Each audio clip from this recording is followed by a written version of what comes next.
Orang buat pesta ini nak buang sial. Kita mengundang sial oleh pemimpin-pemimpin. Nak kata apa tu? Sambung. Pesta ini bermula di Myanmar.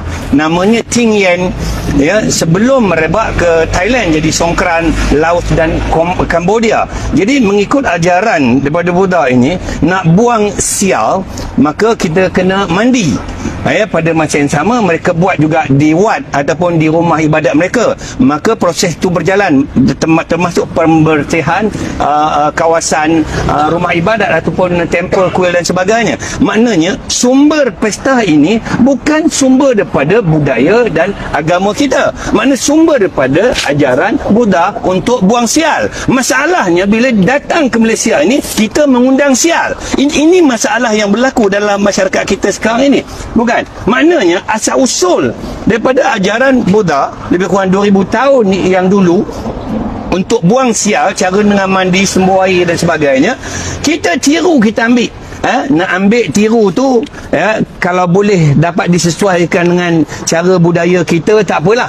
Tapi nampaknya kita ambil macam bulat-bulat, ambillah tanpa mengetahui apa tujuan sebenarnya. Sebenar daripada ajaran daripada Buddha ini untuk buang sial, untuk menjadikan kita bersih balik dan sebagainya. Tapi kita buat sekadar suka-suka dan sebagainya, akhirnya kita tak tahu ke mana arahnya kita nak bawa anak-anak muda negara kita ini. Kita gunakan atas alasan nak tarik pelancong dan sebagainya. Maka berlakulah bermacam-macam perkara.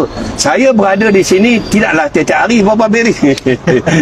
Saya nak sebutkan, saya berada di sini hari pertama, kedua saya tak datang, ketiga saya datang balik. Saya nak tengok sebenarnya apakah benar-benar pesta air yang kita buat ini mencerminkan budaya, cara hidup kita, kalaupun nak tiru kepada orang lain. Jadi jangan claim lah bahawa apa itu pesta ini seolah-olah kita punya dan sebagainya. Tak ada.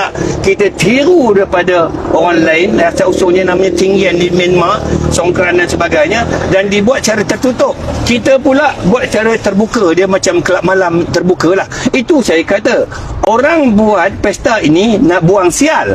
Kita mengundang sial oleh pemimpin-pemimpin. Nak kata apa tu? Sambung. Saya nak sebut begitulah kan.